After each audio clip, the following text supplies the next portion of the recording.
আপনারা সবাই এদেশের মালিক কিনা? এদেশের মালিক আপনারা।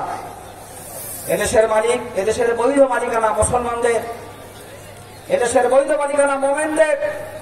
শুধু এই দেশের নয়, সারা পৃথিবীর মাশরিক থেকে মাগরিব পর্যন্ত, শিমাল থেকে জুনুব পর্যন্ত প্রতি ইঞ্চির মালিকানা মোমেনদের নামে আল্লাহ রেজিস্ট্রি করে দিয়েছেন। এই কথার দলিল কোরআনে আছে না নাই? আল্লাহ রাব্বুল আলামিন বলেন, وَلَقَدْ كَتَبْنَا فِي الزَّبُورِ مِنْ بَعْدِ الذِّكْرِ أَنَّ الْأَرْضَ يَرِثُهَا عِبَادِيَ الصَّالِحُونَ।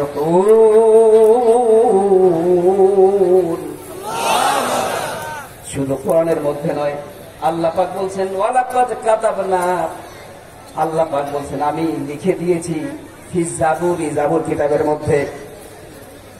আজকে জাবুরে তারা অনুসরণ করে, তোমরা জাবুর কিতাব খুলে দেখে নাও, ওই জাবুরের ভিতরে আল্লাহ পাক লিখে দিয়েছেন আন্নাল আরদা ইয়ারিসুহা ইবাদিয়াস সালিহুন, তামাম পৃথিবীর ভূমির মালিকানা আল্লাহ পাক মুমিনদের নামে রেজিস্ট্রি করে দিয়েছে। সুতরাং পৃথিবীর প্রতি ইঞ্চি মাটির মালিকানা মুমিনদের, ঠিক কিনা? যারা মুমিন নয়, যারা ইবাদত করে না, একত্ববাদের কাজ যারা করে না, তারা এই জমিনে বসবাসের বৈধ অধিকার রাখে না।